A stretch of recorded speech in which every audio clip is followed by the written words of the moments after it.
Bonjour à toutes et à tous, bienvenue dans ce nouveau tutoriel 2016. Aujourd'hui, je vais vous montrer comment réaliser ce type de carte avec un sapin, vous voyez, en relief.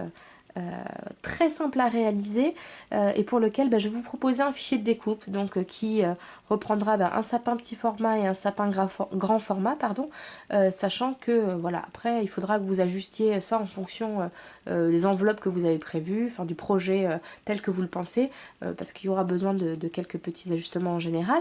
Donc je vous propose ce fichier de découpe, vous retrouvez le lien de téléchargement dans l'article sur mon blog qui présentera cette vidéo, donc je vous mets tous les petits liens utiles dans la description. Et puis on va pouvoir commencer tout de suite. Donc j'avais déjà réalisé à l'avance ces deux cartes, donc le petit format que vous voyez ici et le grand format, et je vais vous montrer comment j'ai réalisé ce grand format. Voilà.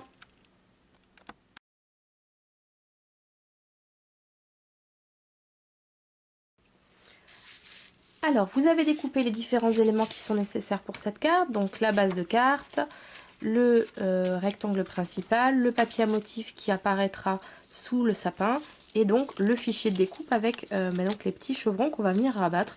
Donc tout simplement, voilà, vous faites délicatement et petit à petit vous rabattez un à un. Donc moi je vous conseille de commencer par le bas.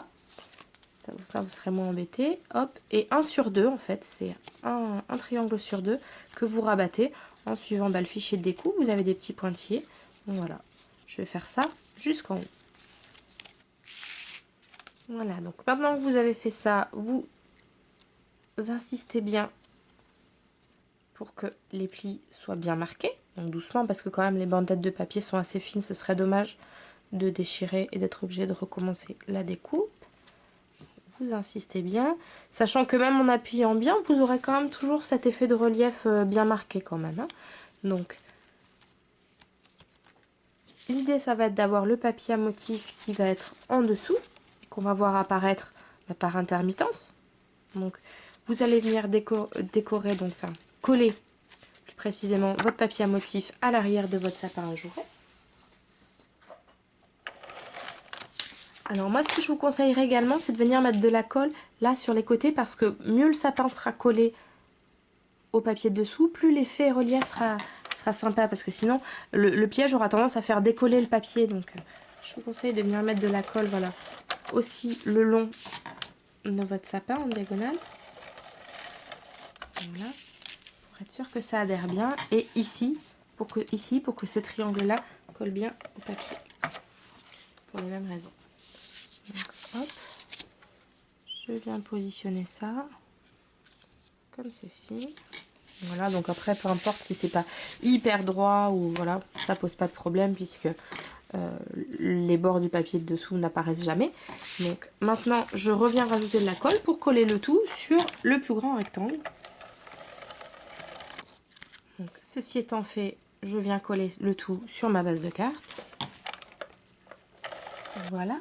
Alors, sachant que, comme vous le voyez, j'ai choisi de coller plus haut mon sapin. Enfin, si vous voulez, c'est pas bien centré volontairement, parce que, et ça il faut y penser quand vous faites votre découpe, c'est que le repli du bas va quand même descendre assez bas. Donc moi ce que je voulais, c'était qu'il descende, qu'il dépasse un tout petit peu de la carte, mais pas trop quand même.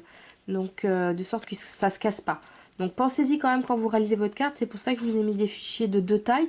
Vous pouvez parfaitement, si vous sentez que ça va trop dépasser, retirer de la découpe le dernier chevron, si vous pensez que ce sera pas très, très joli, et surtout que ça va beaucoup dépasser, que ça risque de s'abîmer quand vous allez le rentrer dans l'enveloppe. Donc là, moi voilà, j'ai choisi d'avoir un tout petit triangle parce que je trouvais que ça maintenait quand même le côté sympa pour la carte. Et puis c'est surtout que voilà, si on la positionne comme ceci, la pointe frôle presque le support, enfin la table, mais sans non plus se corner ni s'abîmer.